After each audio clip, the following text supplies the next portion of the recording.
What's up, everyone? I'm Shafi Malik, and you're listening to the Who Dropped the Popcorn podcast. Joining us tonight is Dave McHugh. Yeah, that was totally ninja. Andy Newlands. Heroes in a half shell. Total power! And all the way from the somewhat north of England, Kyle Hammond. Domagoriato, Mr. Roboto.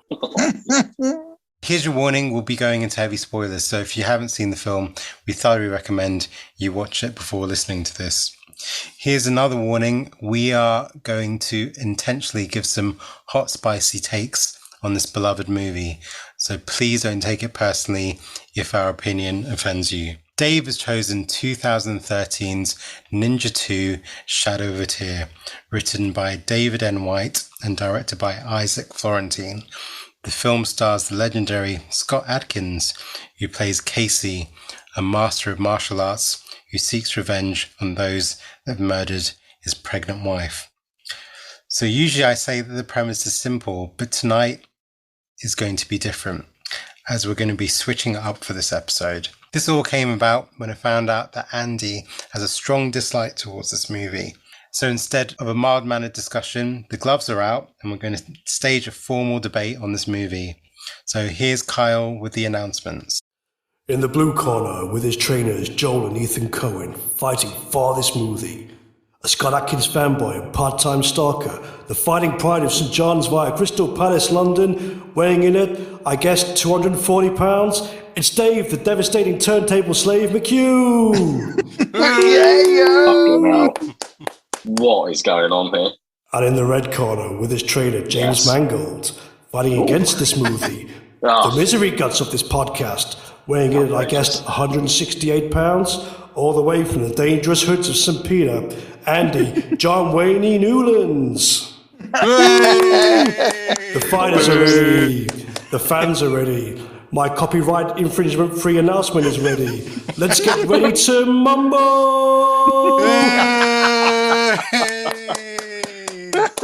I said my boxing name to be Misery Guts Newlands from St. Peter's. John Wayne it's Andy John Wayne Newlands. Yeah. John Wayne is fantastic.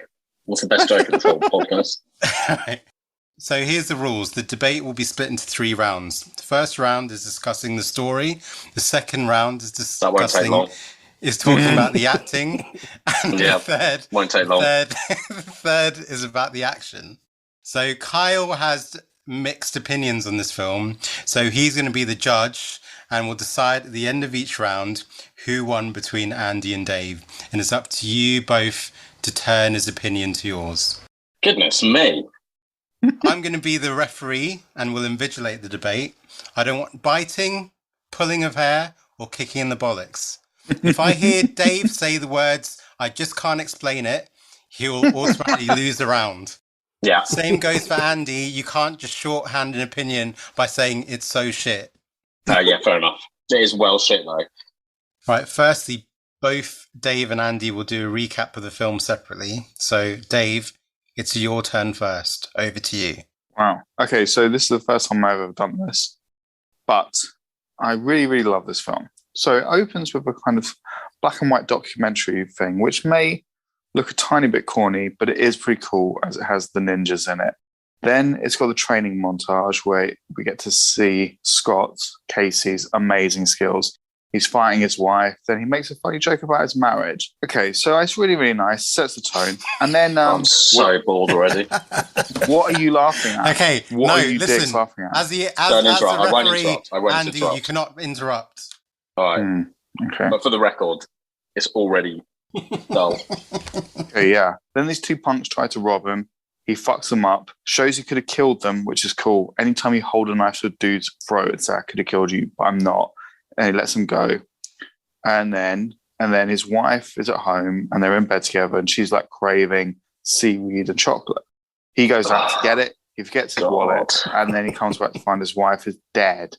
Yeah, I know. First time I've ever seen that in a film as well. Amazing. So You can tell they're newly married, can't you? Because she's like, I want chocolate. Okay, I'll go to the shop. After 5 years. No, get fucked. are you fucking mental? Okay. That's about 30 minutes of the film, viewers, this conversation about chocolate. It's I'll not. get to that later. Look, I'm so sorry Meryl Streep wasn't available for the role, but All right, it was a listen. small All right, So am I, mate. Dave, So am I. right, Dave, I'm What? giving you 1 minute 30 seconds remaining to Okay. finish talking about this film. Come on, quick. Are you going to cut that Meryl Streep joke out because I've been No, thinking no, about no, it all no, day? no. Just Okay, I really like that joke. I'll say it a few more times just to make sure. Okay, 1 minute. well, cool. 1 minute 15. Come on. Okay, so at the funeral, he meets this guy, and you're not really too sure who he is. Casey speaks of his doubts of it being a robbery. Then he goes into crazy Burmese drug. Then the kind of Japanese boss looks like a badass. I like how he kills everyone. He just doesn't care. If someone fucks with him, he kills everyone. And then Casey rolls up to the dojo in Thailand, fucks them all up, ends up in a fight with a guy. It transpires. Oh, wait. No, You did a great sorry. job here, Dave, honestly. Great job. All right, look, Staff, you put me under pressure there, and I kind of lost track. Can I start fresh? No. This is the fight, mate. You bottled it. Oh no! I didn't know You there was a bowled time it. limit. I was on it. You got today right now. 26 seconds. Come on, quick. So it transpires that the amulet they thought they stole wasn't actually there, and it had been planted. Oh, God. Then Yeah, it's great this film, isn't it? 9 It's so memorable. seconds. 8 seconds. Lucas Dave, offers to you're- pick the fruit. 3. Then he goes into the 2, jungle. He kills the 1, accuser bad guy. Then go. he finds out he's been betrayed, All right. and he kills the guy that betrayed Okay. him as well. Okay, cool. done. Sorry. done. Oh my god. Is that really what I'm allowed? I didn't know there was a time limit. That's so unfair. all. Well, you would have gone on for about half an hour if. I don't remember anything about fruit or an amulet. It's not really Okay. an amulet, I guess. Okay, right, Andy, it's your turn next. I'll give you 1 Yeah. minute 30 starting from I now. need 20 seconds, mate. Right, so there's this guy, film starts and you're like, this is going to be amazing. And then like 10 seconds in, it's another white guy who's the best ninja in the world. And I'm like, oh, brilliant, this is good. And then it's basically a 20-minute documentary of a relationship where they're in the bed and she's like, can I have some seaweed? Can I have some chocolate? And then he goes to the news agents and it's like, this is what I did tonight. This film's meant to be entertaining. It's just fucking highlighting the absolute shitness of relationships. So then he's like, oh, I forgot my wallet. Oh no, oh my God. Like, and he goes back and yeah, she's dead, blah, blah, blah. And then it's just a revenge film and he does stupid things. Like he's meant to be the world's best ninja and like these people are following him. So he hides on a bike rack. But then he doesn't like hide there for 2 minutes. He hides there for 2 seconds. So then he jumps down and then the villains see him. There's a fight. There are some good fight scenes in this. It's great. But overall, it's a shit movie. The acting's shit. The story's shit. Everything about sorry, this Meryl movie is Streep was shit. available for Apart that. from, You've already done that, Drake, Dave. So it's apart know, from they keep saying it. some good fight scenes. Yeah, a few twists. But honestly, I reckon the four of us could go out with my iPhone and make a better action movie than this. It is. Oh my God. I don't think I could kick high It's enough. absolutely appalling. All the way through it, I was just thinking, I wish I was watching The Raid. I wish I was watching Extraction. It just made me appreciate better films. You wish you were because watching it's Eastern that bad. Condors. Yeah, anything. I actually at one point, well, that's it. Done. My time's up. But don't watch this movie. Don't waste your time. It's a bad movie with some good fight scenes. That's it. Okay, right. Fantastic. Okay, so let's go to the first round. The first round is on story. So, Dave, you have the challenge to convince Kyle, as he drinks his beer, that the story is good. So, Dave, go ahead. How long have I got? 2 No, seconds. you don't have any. No. Oh, now that's you can very just go- generous of you. Oh, thank you. Now Thank can you. go on as long as you like. Go on. You got to convince Kyle that it's a good story. It's a freaking awesome story because he's set up. He is set up to kill a badass Yakuza boss by someone he thinks is his friend, who is also a badass kind of drug dealer. So, admittedly, I'd have said if the film had finished at the point where he killed the Yakuza boss, I would have been like, all right, that's a pretty decent film. But the setup is so badass, and the way they frame those kids and all of it with the amulet and stuff, it's just so he finds it on them, or his wife's gift he was going to give his wife. It's so good. It's such a great story. And he goes in, he finds them, he gets in fights with drug dealers, he gets those police officers to come and try and kill him and stuff. It is so badass. And it does feel like it's by the book, by the numbers, but it's revealed that it's not. So I think the story is fucking well good. So, you said the setup is really good. Why didn't Kane, or Nakabara is the character's name, why didn't he just do it himself? Why didn't he just kill the rival drug? Because he didn't want to expose himself, because no one knows he's actually a drug dealer. He's not like a Goro. But he runs a school of ninjas. So they could have just assassinated him. Because he's not white. Yeah. But he'd have to tell them, and they'd be like, "Why are we going to go assassinate another white man dominating another country's spiritual?" Oh, you idiot! Maybe if you guys had actually watched the film and concentrated, you understand. He didn't want to expose himself. He can't just go, tonight's training is to be honest, kill a drug lord. Don't interrupt me. Don't interrupt me. Don't you dare interrupt me. I'd rather you not expose himself to his class, thanks. Sorry, Dave. Continue. Go on. Sorry, Dave. Go on. Continue. He says he doesn't want to expose himself. He is not like a Goro. He is not one of these people that. Isn't Goro from Mortal Kombat? So the more you say, expose himself, the more I'm going to laugh. He doesn't want to reveal that he is a criminal. He's not a known criminal. So if he says to his class, "Oh, by the way, today's class is we're going to go and kill a drug dealer and all the henchmen," the class will be like, "Why are we doing that?" "Oh, no reason. I just thought it'd be a fun way to train." No, they'll go, "Oh, I bet you're a drug dealer as well, so that's why you're doing it." Oh, fucking dicks. Okay, so Andy, your counterpoint. Yeah, so I actually agree. I think it is a good story. It's just so poorly executed on the screen. So if I was like reading it on a script, I would think, "Oh, this could be cool." But it's just every moment of this film is so cringeworthy, like slow motion, fucking attacking. Oh, here comes the Cobra moment. Here we go. And then that was really cool. It's not cool. It's why is that cool? Give me a reason why that is cool. Then chopping a Cobra's head off with a samurai sword is a fucking cool thing to do. Have you ever done it? No, because you're not cool. I think it's cheese fest, like absolute cheese fest, absolute cheese fest, and like even how it ends. He's like just on that Japanese bridge, and he sort of puts his coat on, and then puts his sunglasses on. Oh, and Matrix, looking cool to me, mate. It's cheese fest. I will agree. It is a good story, but I just think it's so poorly executed because the acting lets it down so badly. Sorry, Meryl Streep wasn't available. Oh, fuck it. Sticking to the story. Sticking to the story. To be fair to Scott Adkins, so I left this movie like, okay, he's clearly a very, very talented fighter, martial arts, blah, blah, blah, blah, blah. But unfortunately, I don't think he had a lot to work with here with the script. He couldn't really go anywhere with this. So the fight scene's superb. It's the American accent. It's not his fault. It's the American accent. It just sort of takes away. Don't bring up the American.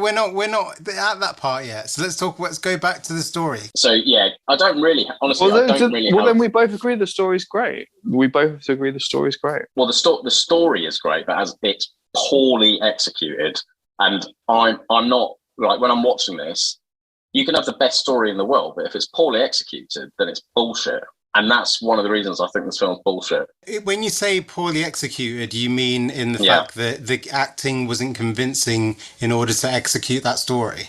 Yeah, and it just felt like I'd seen this movie in other guises 100,000 times. It didn't really feel original to me. So yeah, you could say it was cool, this is badass, blah, blah, blah, blah, blah. But it's a bit boring. I've seen it all before. And I left thinking, God, if I was in like year 6 at school and the teacher was like, "All right, guys, over half term, I'd like you to write a ninja movie," I'd probably come up with this. There's nothing groundbreaking in here at all. Like this should have just been 5 clips on YouTube of awesome fight scenes like that rope-a-dope thing you were showing me. But the rest of it is just padding for that. It's just padded together to see these fight scenes.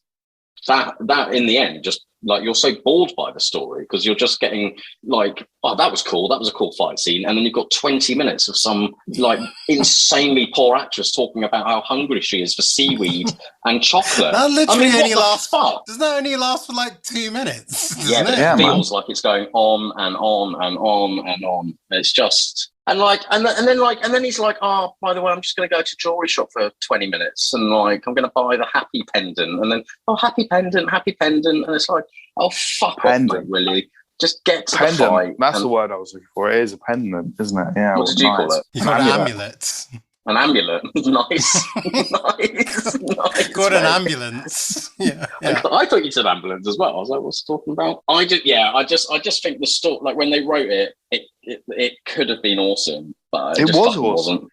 It was awesome. It is awesome. No. It's amazing. Extraction's awesome. The Raid is awesome. Dread is awesome. The Matrix is awesome. So actually that's a very good point. So Andy, give me an example of action movies or martial art movies where the story is good as opposed to this. Right. So I'm really, really sorry, and we might have to edit this, but I don't know that much about like martial arts films and stuff. So Okay, action films. All I was thinking was the Dread movie, Extraction, which I saw, The Matrix. I'm a simpleton. I just like these things, but at no point during those films am I literally thinking, fucking hell, this is the worst acting. Like I had to pause this movie 7 or 8 times because I couldn't take it. I would just say that the it felt like the story was skewed in to make it possible to have the fight scenes on the screen.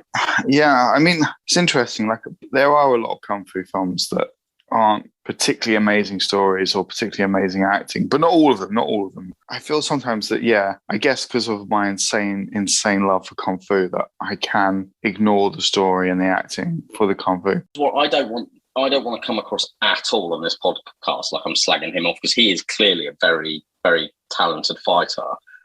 Yeah, he's the but shit. He's fighter first, actor second. And I think these days I've seen so many actors who have been able to learn fighting, not to this standard, granted, but I enjoyed seeing that, because if I'm watching a film, I don't want to cringe. I just want to be immersed into this film. I found it very hard to be immersed into this film because it was so poorly acted. I think Shafi might have a lot to say about the actors learning stuff, because what you see is not often them, which is when you get all these cuts and stuff that nobody's really a fan of. That is a fair point. Yeah. That is a fair point. It's not Chris Evans doing all that shit when he's Captain America, and it's not whatever. No, but I'm not thinking that as a viewer. I'm just thinking, fucking hell, this is quality. In this film, I was just thinking, fucking hell, I want this to end.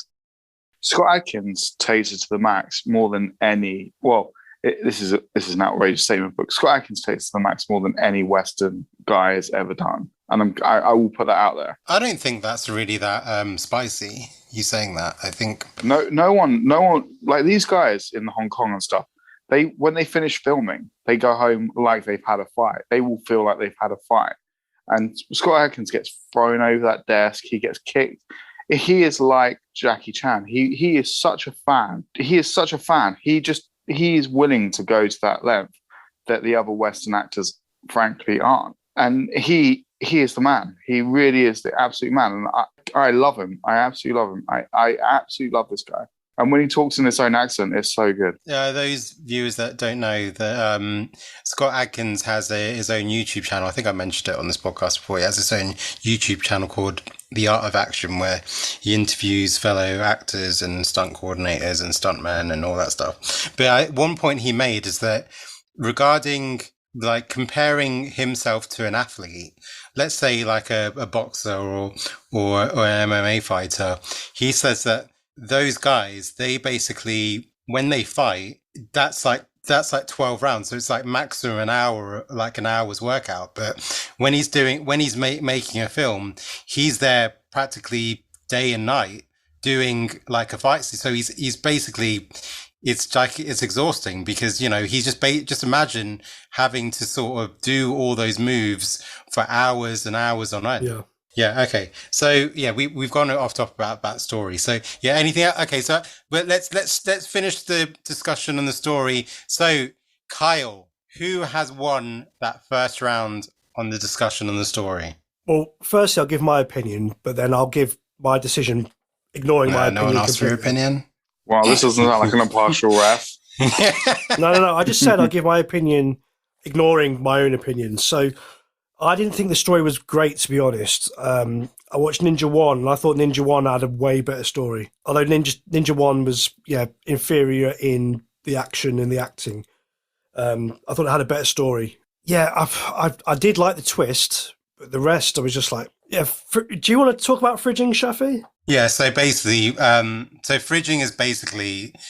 It's when you suck the cum out of another man's ass and hold it in your mouth and go outside in the cold. Oh, sorry. I'm so sorry. Dave loses the whole thing just for that. Yeah, exactly. I'm deducting 5 points from you, Dave, just for that. Okay, so fridging is basically, it's in order to progress the story, or in order to sort of ignite the story, basically someone's loved one, basically the woman, the female character, whether it be a girlfriend or, some sort of spouse, is murdered. And it's just sort of like it's like a trait that, well, it seems to be in most Scott Adkins films, but it's kind of, it's not really, it's kind of died a death now, isn't it? People are aware of it. Yeah, it doesn't happen as such now. Do you know where that came from though, Shafi? Isn't that about wasn't there a comic about someone being cut up into a fridge or something? Being put into a fridge? I think it was Green Lantern, was it? I think maybe, he found his wife in the fridge, and it's been called fridging since then. Yeah, but yeah, it's just a very dated kind of thing. I'm probably gonna change the mood here. Oh no! I know, but what I remember. So this is going to completely kind of change the mood. But I remember when Lizard was diagnosed with cancer, and Gosh.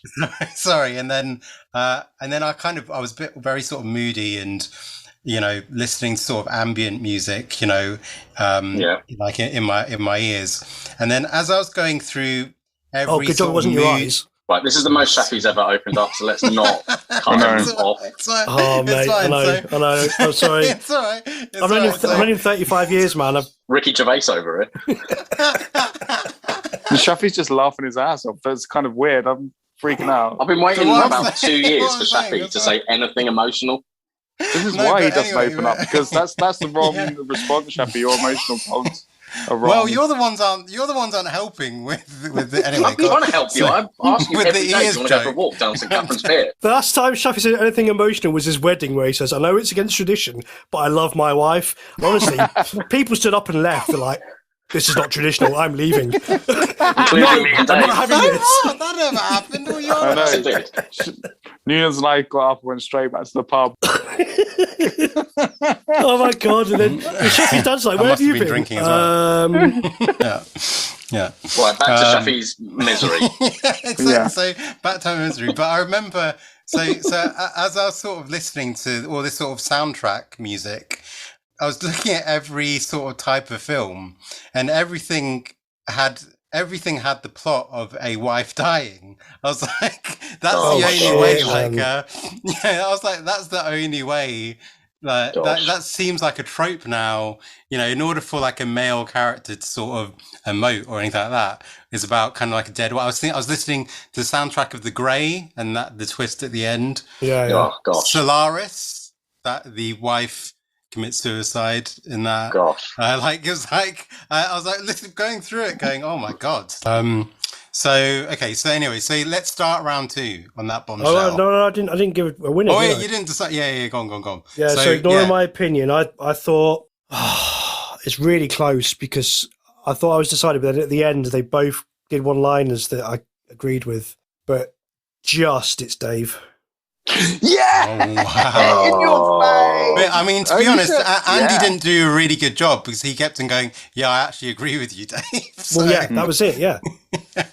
Yeah, I can't slag off the story, but I will slag off the film.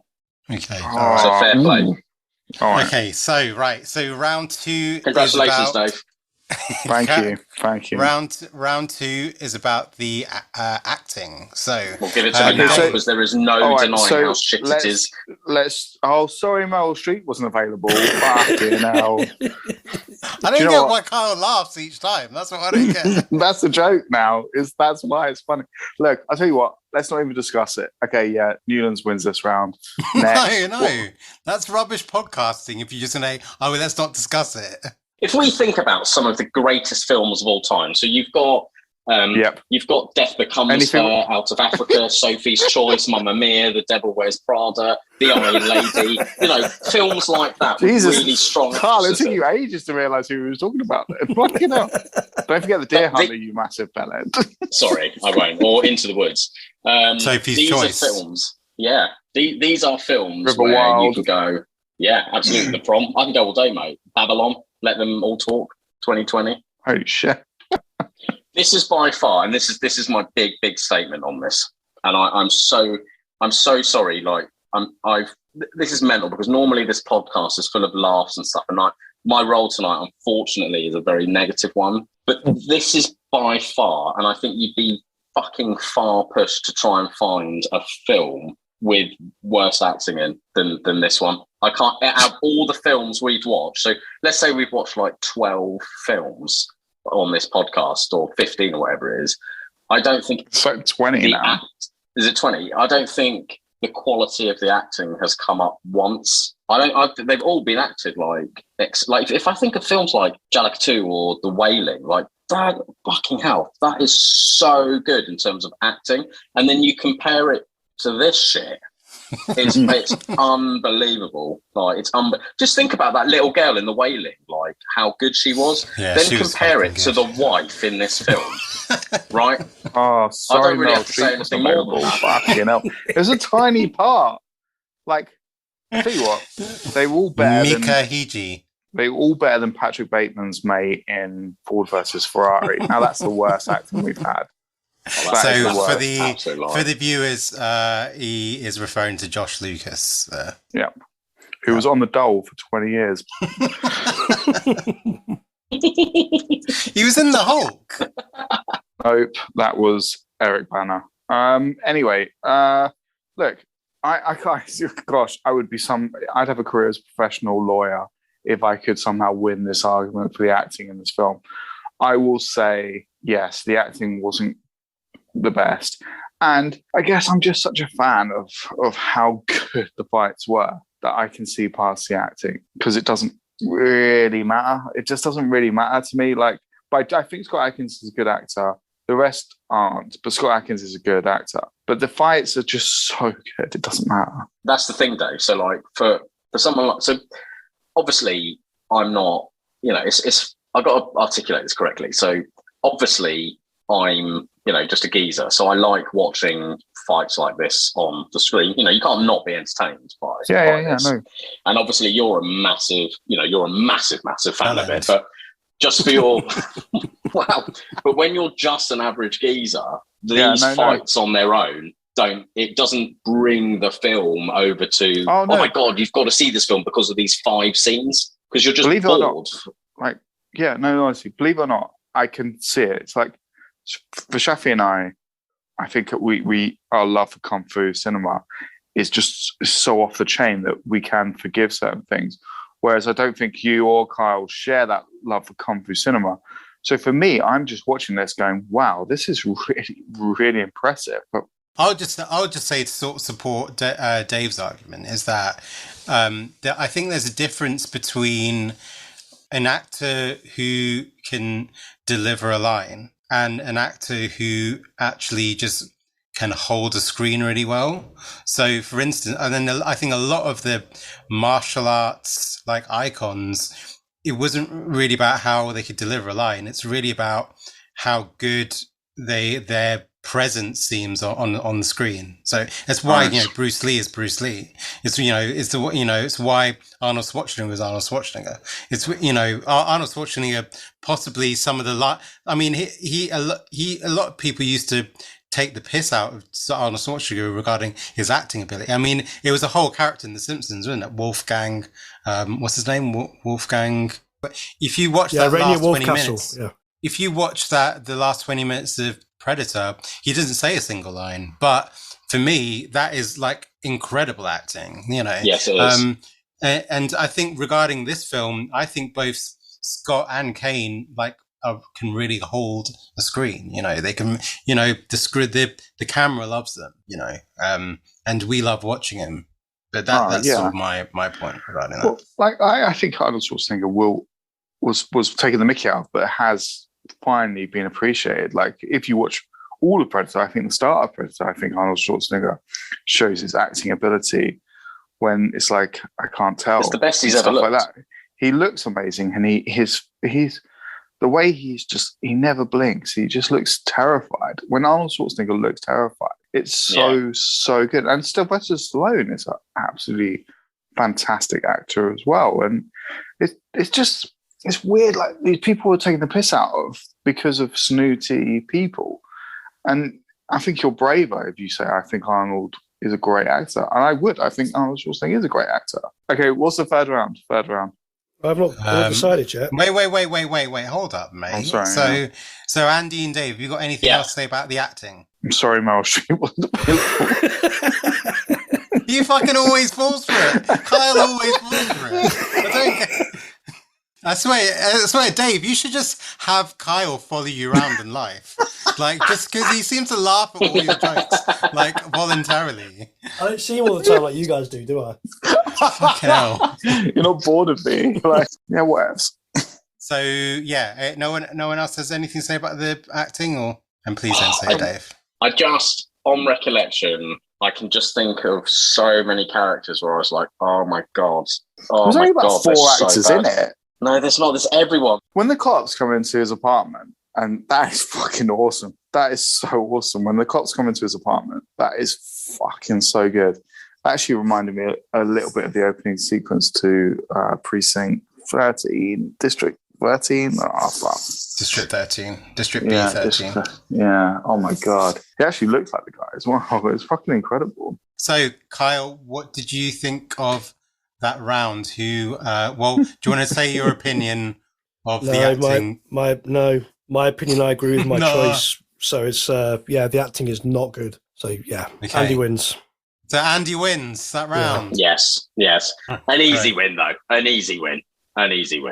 Okay, so the third and final round. Holy shit! What's this? Is the action. So, gosh. So. Shall I go first? I think you should go first, Andy, because you've got the tougher job here. So okay, so fair fucking play. Okay, so I don't know what I'm talking about, but the action in this is fucking quality. I have to give it that. I do have to give it that. So I don't know what the hell's happened on this podcast, but it seems for the last 4 weeks, all we've been talking about is martial art films and fighting. And as a result of that, I've started... Blame Dave, because he ended up choosing a film where we already covered most of the subject. But which made this episode very hard to do. So well done for formulating a strategy. Exactly, yeah. That's the only way. That's why you're the host with the most. The host with the most. So anyway, go on, Andy. Sorry, continue. So fair play. So I have been watching, the things on YouTube, like you told me to watch, the Rope a Dope and all that. And obviously sent me down to links of other fight scenes to see. So I don't think it would be fair to this movie or to Scott Adkins or to all the people involved to slag the fighting off, because it doesn't warrant it. It is very, very good. And even to somebody with an untrained eye, such as I did really enjoy it. So that's the only bit of this movie that I enjoyed, because as I say, the story is shit. All the stuff that goes on outside of the fighting is shit. It's just filler and padding for these awesome scenes that probably, if you stitch them together, last about 25 minutes or so. The rest is bollocks. But that's not what I'm being asked. So I've got to answer truthfully. The fighting is quality. There's no such thing as an untrained eye when it comes to enjoying kung fu fighting and stuff. It's just Shafi and I might have watched thousands of hours of it, but it doesn't mean that that's what it is. It's like Shafi's point on musicals and dance. It just makes you happy. And if it makes you happy, then this film delivered. And fuck me, this. But I think delivered.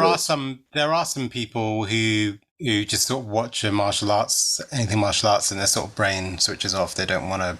Oh god, yeah, no, don't get me wrong. There's good dancing and there's bad dancing and there's good kung fu and there's bad kung fu. No, I don't think it's regardless of kung fu, good martial arts or not.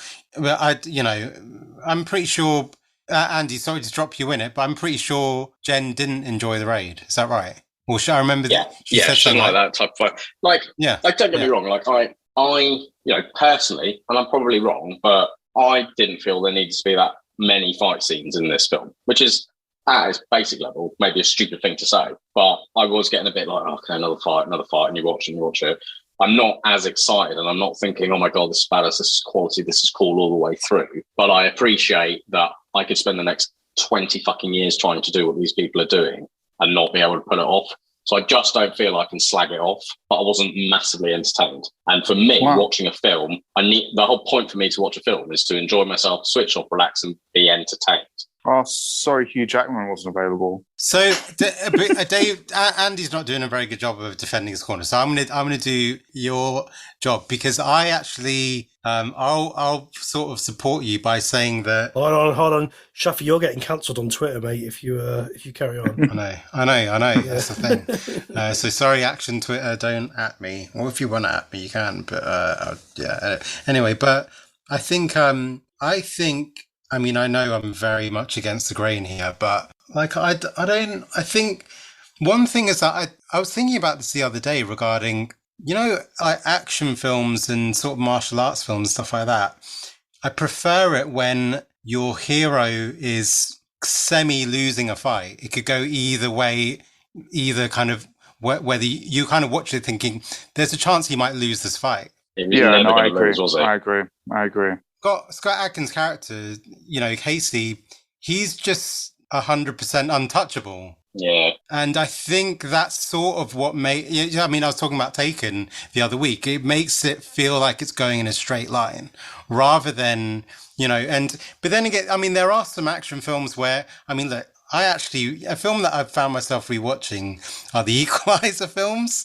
In Denzel Washington, he hardly gets a scratch on him. Like he does. Big, muscly, tanky guys are fighting, and he literally just has to breathe, and they just die.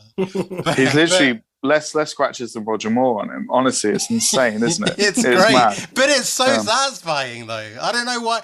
When it's Denzel Washington, it's so much more entertaining. But I don't know. I think regarding this, so for instance, if we compare any of these fights to the pub fight in Avengement, that felt like there's a film called Avengement, which Scott Adkins was in. And just quickly, Andy, fight, I think you will really like that film. It's on Netflix. Yeah, I think you'd way prefer Avengement to this film. Yeah, you prefer his accent. The thing is that with that fight, he's getting hit a lot of the time. He's getting, and it's quite funny. Out, yeah. It's quite funny, and I think that's the thing. I think and that's why I love. My favorite martial artist I love to see on screen is someone like Jackie Chan, because he's getting hit, and you see his face react. He's like, "Oh wow, and that's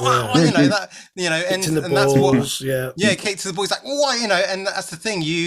It makes you're on the same level as him. And I think I like you said that, Shaf, because it's really like what you're saying there was one of my biggest problems with this and the fight scenes. It's just very predictable. Every scene is predictable. Yeah, you don't feel like when Scott Adkins is in a fight in any of his fight scenes in the film, there doesn't really seem a sense of danger, I guess. I think the final fight, that was pretty heavy. But yeah, I guess, that is a good point. My favourites, like Young Master and Drunken Master, like Jackie Chan was close to being killed in those fights towards the end. He literally got his ass kicked by older masters. And it is just so beautifully entertaining. So yeah, that's a very good point. Very good point. Thanks, Shaf. Sorry I fucked it up. Am I allowed to take what you've said into consideration, Shaf? Yeah. Because it's still on one side of the thing. It's just you're not deciding on Andy or Dave. You're deciding on for or against. So No. Wait, what's this? Dave's panicking a bit because he thinks he's going to lose, I guess. So Dave, try and convince us that I'm wrong. It's so good. It's so badass. It's so good. So beautiful. I just can't explain it. Because it's lightning fast. It is lightning fast, this film. And I love it. And that's one of the best bar scenes I've ever seen. Been a lot of bar fights in cinema, and that is one of the best. And as Andy was saying, like, it didn't even need to be in it. He just coincidentally gets a fight in this pub. But it is high octane. It is fast paced. And if anyone on Scott Adkins' podcast, they would have fucking loved that fight in that pub, because that is off the chain. It is lightning fast. And he fucks them up because these are just run-of-the-mill guys. And he fucks them all up. So I don't mind a film where somebody is a ninja who is above everyone and he just fucks them all up. I found it thoroughly enjoyable because he's the man. I think Uma Thurman in the Kill Bill movies was better. Sorry. Yeah, I mean, well, you know, going back to my point in you know, regarding Kill Bill, is that honestly she gets her. I keep on forgetting what the name of that weapon is, but she gets that chain around her neck by that schoolgirl, and you literally you're feeling like, oh my god, oh my god, like yeah. that because that's actually similar to this film. Oh yeah, he's got that chain, hasn't he? Yeah, the barbed wire instead. That girl was in Battle Royale, yeah. Yeah. She's like in two of the best films ever made. Yeah, so to finish, because we're kind of closing to the end of the debate, Andy, you said on a direct message to me on WhatsApp, you said, this is the worst movie we've discussed in the podcast. By far, mate. You still stand by it? So worse than 100%. Blood Simple? Yeah, because at least Blood Simple is a well put together film. I might not have enjoyed it, but at least it's a film. Jalika 2, that's a movie. The Wailing, that's a movie. The fucking vampire that walks alone at night with a skateboard, that's a fucking movie. Kyle's one with Jonah Hill, that's a fucking movie. The funny thing is, this is probably the highest rated film that we've watched on Rotten Tomatoes. I doubt there's another film that has 100% on Rotten Tomatoes out of these films. I'm not saying that means anything. Is this but that's finding their heads examined? 100% on Rotten Tomatoes. And I doubt any other film has... It's not. It is 100% on Rotten Tomatoes. Look it up, mate. Look it up. Are you looking at the audience? I don't know. Don't start this. No, hold on. 5 reviews. Don't you start this bloody nonsense. My mum says it's the 100%. So 5 reviews. Yeah, tomato meter 100%. 5 reviews. 5.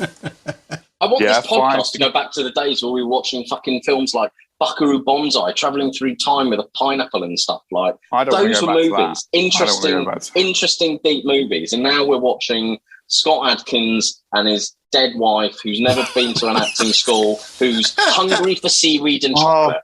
Fucking sorry, Meryl Streep was available. I mean, Jesus. Oh, Kyle didn't fall for it this time. He broke Kyle. Even that week where Kyle made us watch, I don't know how many minutes, like 518 minutes of Doom. Exactly. Even that was better than this. Like, no, it wasn't. This is a great film. What's wrong? It's not a great film. Look, sometimes if it was a great film, sometimes with action films, you have to just sit through it and enjoy the action. The action in this film is amazing. That's not a very good argument, is it? Sometimes you just have to sit through this film. Oh, sorry, I hadn't realised that. I'll go back and watch it again. It's just like a porno. I'm sorry. Sometimes an action film is just like a porno. Porno's shit. Nobody sits down and goes, I'm going to watch this porno for fucking 2 hours. I mean, you get in, you do 10 minutes and you fuck off. That's what you should have done with this movie. Dave, please don't pick porn film for the next choice, please. Don't. Dangerous times. Or Bound. Chops and Cocks 4. Look, The Adventures of Buckaroo Banzai. Oh, look, this is a great film. It is a great fucking film. It is a good story. That's it, done. It's a good story. The acting's okay. He fucking fights with the ninja gear. Okay, he digs up the ninja gear from like World War II, and it's he digs a hole. Looks the part. Yeah, he looks the part. He's cool. He doesn't look the part. He's a white guy called Casey. Oh, he's got a really nice tan. He's got a really, really nice tan. Oh, he couldn't have a more white, like fucking. Here's Casey, here's Zach, here's Jennifer, here's Screech. Ridiculous. That's what this film should have been called. A white guy called Casey. White guy called Casey beats up some brown people. It's outrageous. Outrageous. Myanmar is right next to Bangladesh. Just want to point that out. But anyway. Yeah. Shout out to Bangladesh. Has anybody else seen Ninja 1 then? No. Have you not seen it? I will never, ever watch it. I think I preferred Ninja 1. I'm against the grain here, but I think I preferred Ninja 1 to Ninja 2. Well, it's easy because That's interesting, isn't it? Because loads of people think like Ninja 2 is a significant improvement. It's a better story. There's really, really good villain in number 1. And the wife is like the main character in number 1 as well. So when she died, I was like, oh shit. You spent the whole film saving her and now she's dead. Well, there you go. That's a proper like. it's so outrageous. She infringing. literally goes, "Oh, wake up! Are you awake?" So he wakes up and he's like, "All right, you woke me up. What do you want?" And then she's like, "Oh, it's all right. Go back to sleep." What the fuck are you talking about? Like, are you insane? You've just woken him up. I'm quite. To be honest, I'm still trying to get over the shock. So you're saying that the female character is actually a main character in the first one. Yep. That's basically what happens at the beginning of Austin Powers 2. Like what was it? Liz Hurley ends up being a fembot, and then he's like, "I'm single, baby." Now that is a film right there. So yes, number 1, he's an orphan. His mum and dad were Okinawa base as like soldiers and stuff, so, and they died, so he got taken in as an orphan by this dojo. It's very much a bit like Spectre. So the dojo is run by a guy and his son wants to take over, but the adopted son wants to take over as well. So these two guys, Scott Adkins and a Japanese guy, fight to become leader of the dojo. But he's a badass, the guy, like way better than the guys in this. Proper badass in Ninja 1. But yeah, the leader of the dojo's daughter who ends up being Scott Adkins' wife, and she's like one of the main characters. And they just fucking kill her off like straight away. Wow. There you go. Blimey. That's crazy. Well, get ready for my next selections, guys, because pretty much all going to be Scott Adkins movies. Yeah. The Undisputed films are amazing. So I mean, it's sort of odd, the fact that the same director and the same... Well, it's not odd, but I way prefer the Undisputed films to this Ninja film. Like, the Undisputed films, there's like such a sense of fun about it. Like, it sort of likes to take the piss out of itself a bit, and it just like it, but it's fun, but still there's stakes as well, and there's also a sense of danger in every fight. Oh, fuck yeah.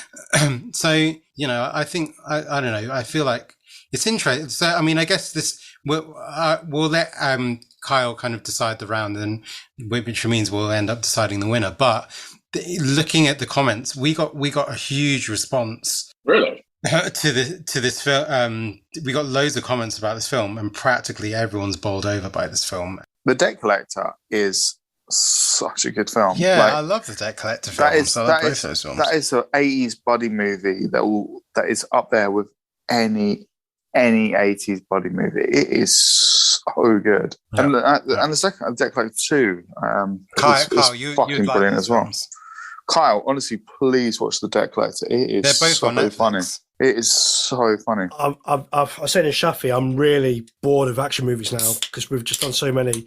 I was looking at my watch list for like the last month, and since Eastern Condors, I watched like Ip Man and Kung Fu Hustle. And I'm just like, I need a break from kicking and punching. Yeah, well done, Dave. You just put Kyle off. Martial arts. I think you'll find that my choice has gotten more comments from normal humans than anyone, so I'm kind of winning. So, Dave, could you give a closing statement for Kyle, the jury? What I would say is, if you spoke to the old Kung Fu dudes of the past, every single one of them would really dig this film. Okay, that was quite short. Okay, and Andy, what is your closing statement to the jury? That is Kyle.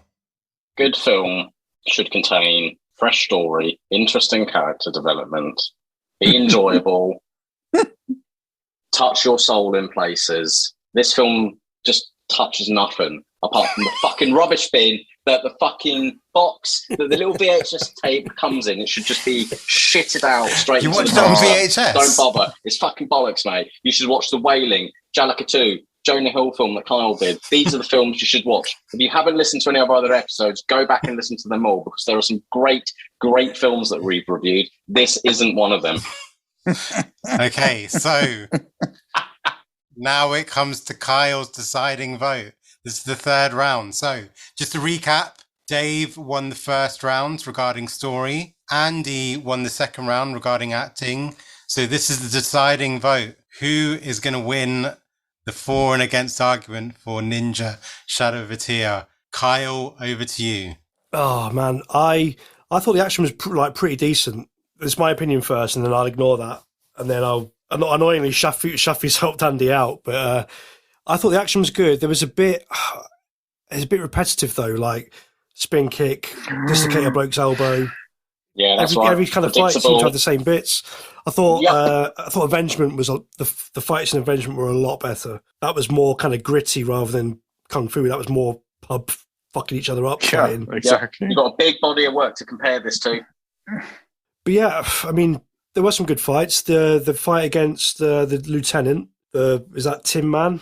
That was a great fight. Yeah. And the final fight was great as well. The fight against Goro was, as I said, was a disappointment. Yeah, everyone's forgetting about the fight where he's in the hotel room and all the cops descend on him. That is so good. But it feels like it's going to end. And he takes the gun out of that guy's hand, drop kick. Oh, it's fucking awesome, man. You see, when I was watching that, so good, I don't remember it. Yeah.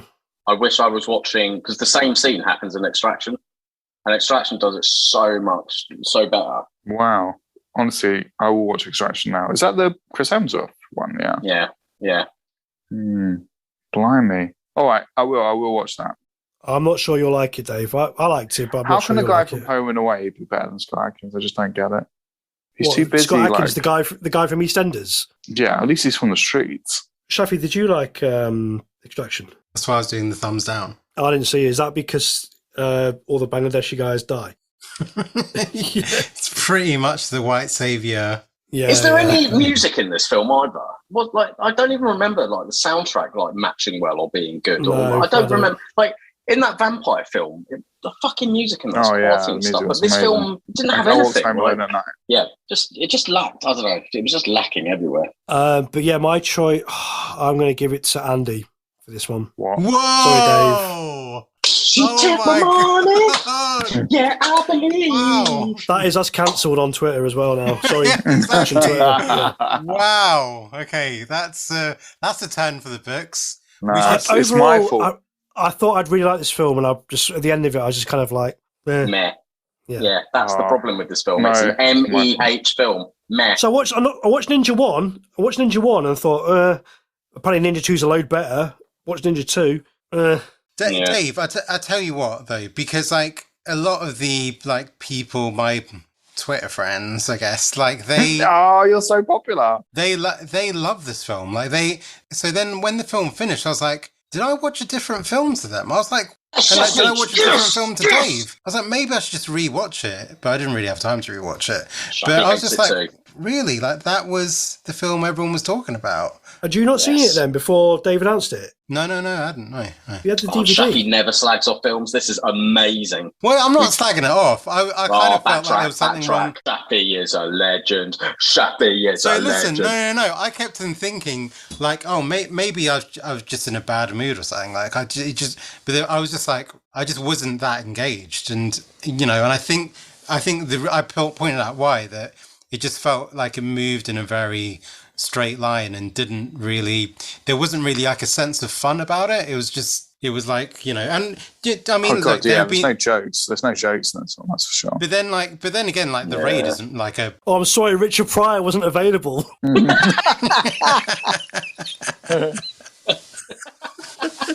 Aziz Ansari comes out of the moment. Why are you finding me, man? I'm sorry, Christopher Nolan wasn't available for the fucking score on Andy. I didn't even notice the music. Why would Christopher Nolan be? Do you not mean Hans Zimmer? Sorry, Brian May wasn't available to do the music. Okay, so wow, that's interesting. I mean, okay, so basically, Andy is the winner. If I was there, I'd lift up your arm.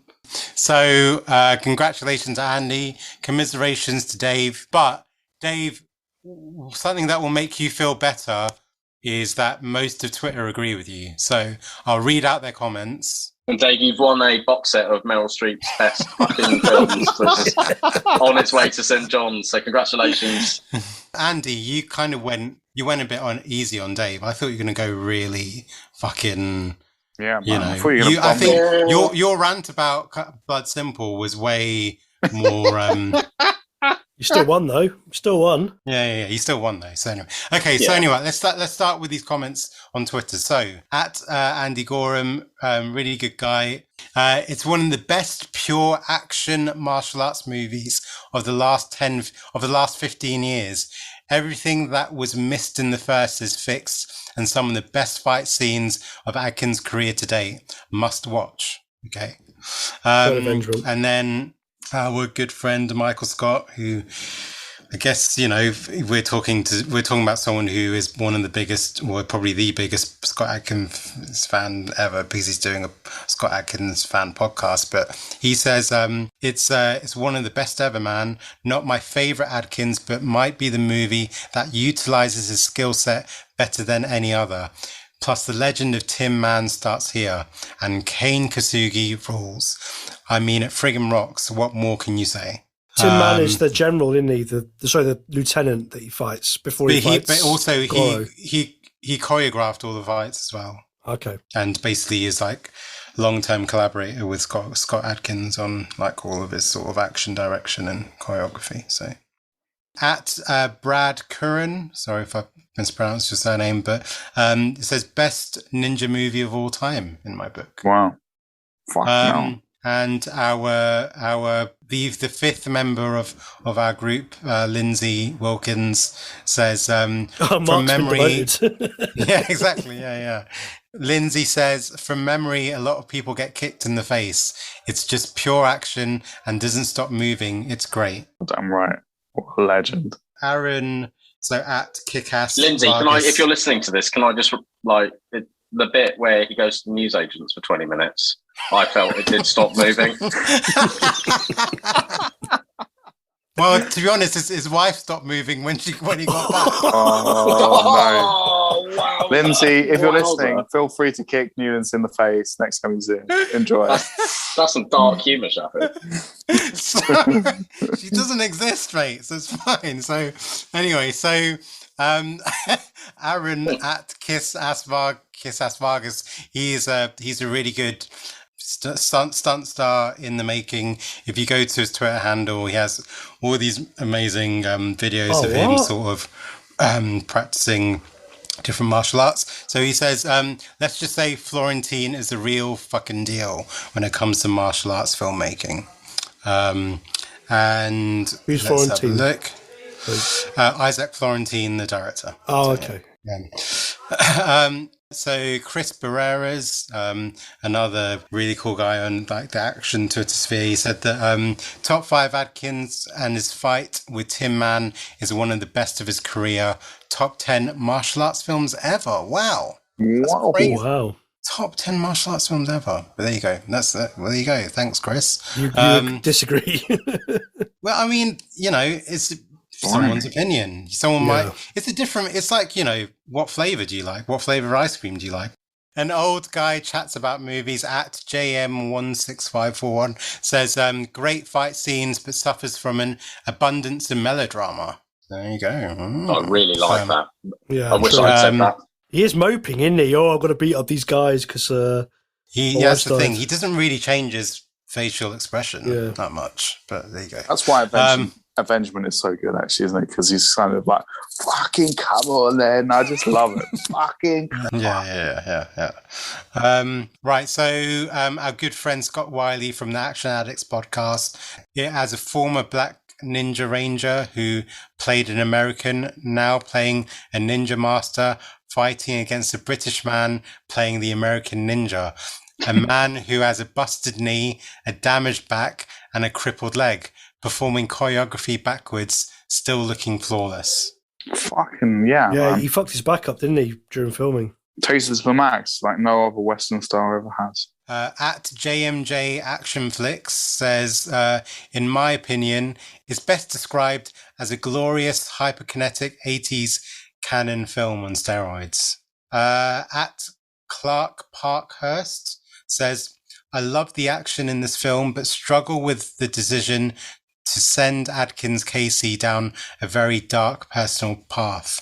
His character does things in this film that seems at odds with the hero we encountered in the original. A bold choice nonetheless. Yeah, well said. So at Cinema Drunkie, good guy, Rob. He said, one of the very best action movies and my favourite action movie of the past decade.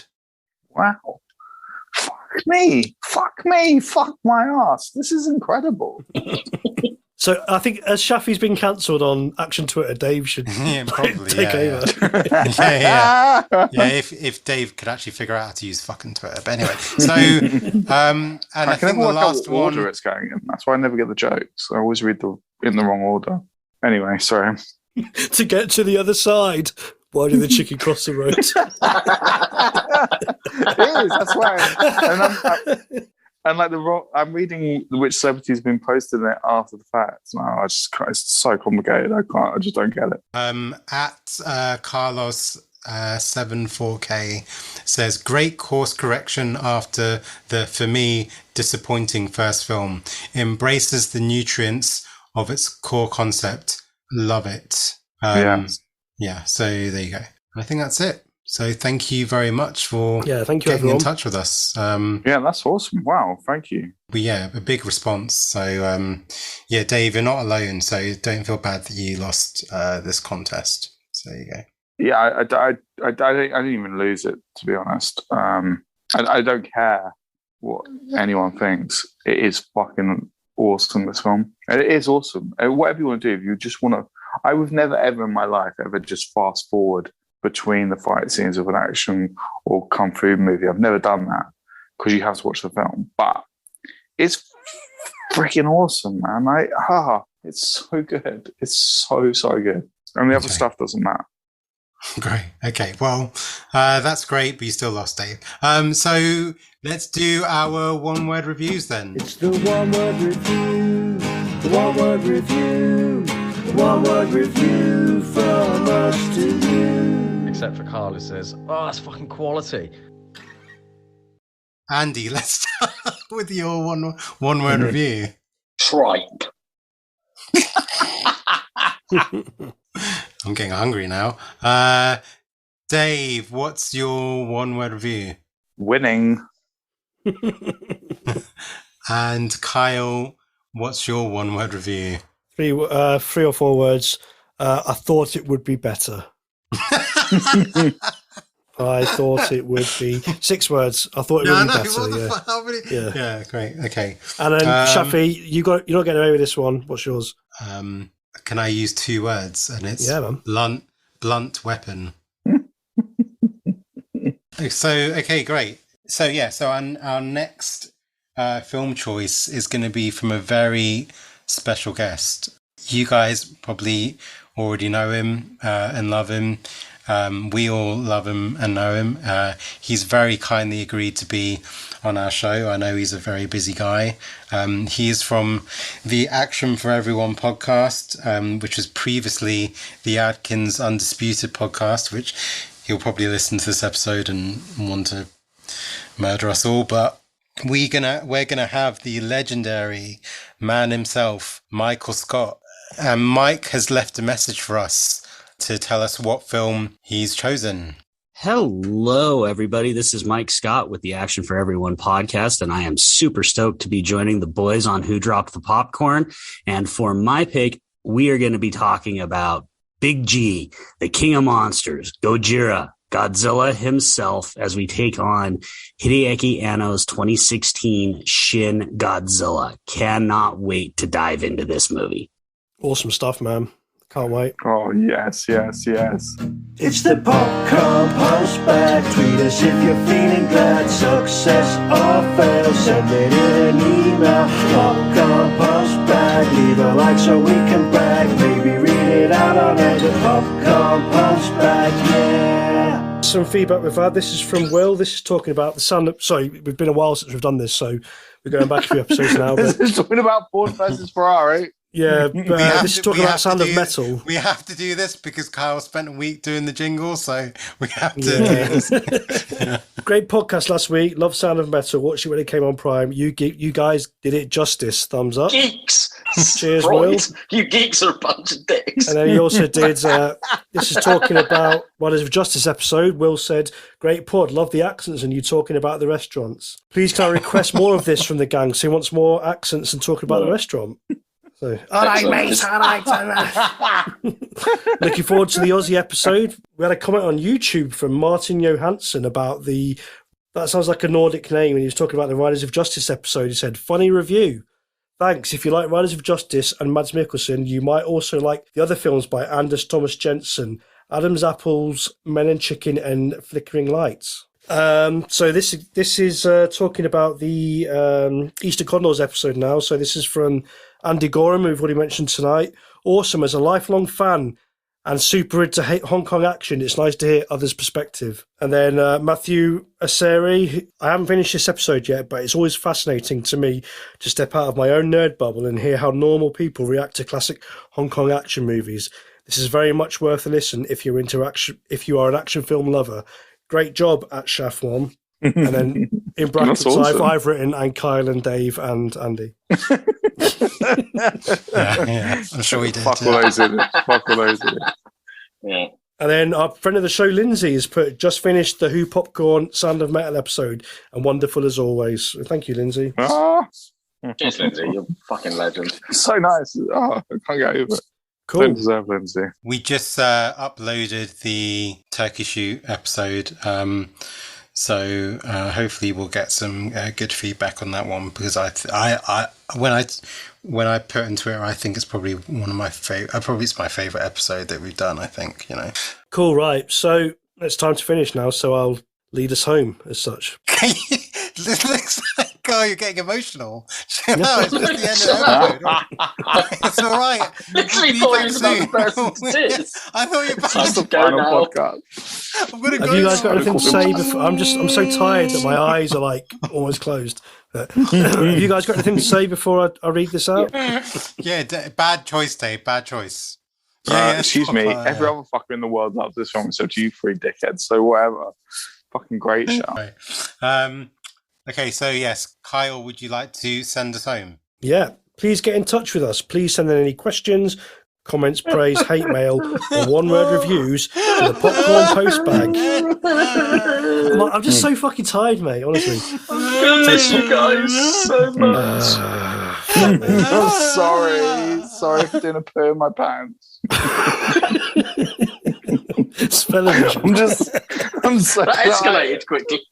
Me and Chappie are crying. They just shit themselves. Anyway, shut the fuck up. I'm going to meet you all, you cunts. Muted.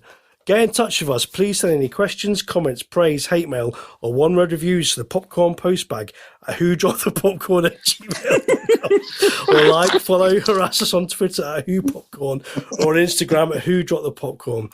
You can also leave a review on your podcast app, and please remember to like and subscribe. You've been listening to Who Dropped the Popcorn. We really appreciate it. I'll see you soon. They're all giving me jip, and you viewers, you can't see them because I've muted them all, but they're all using the medium of dance to express their opinions. What? Dave, that's racist, mate. What are you doing? Fuck you now.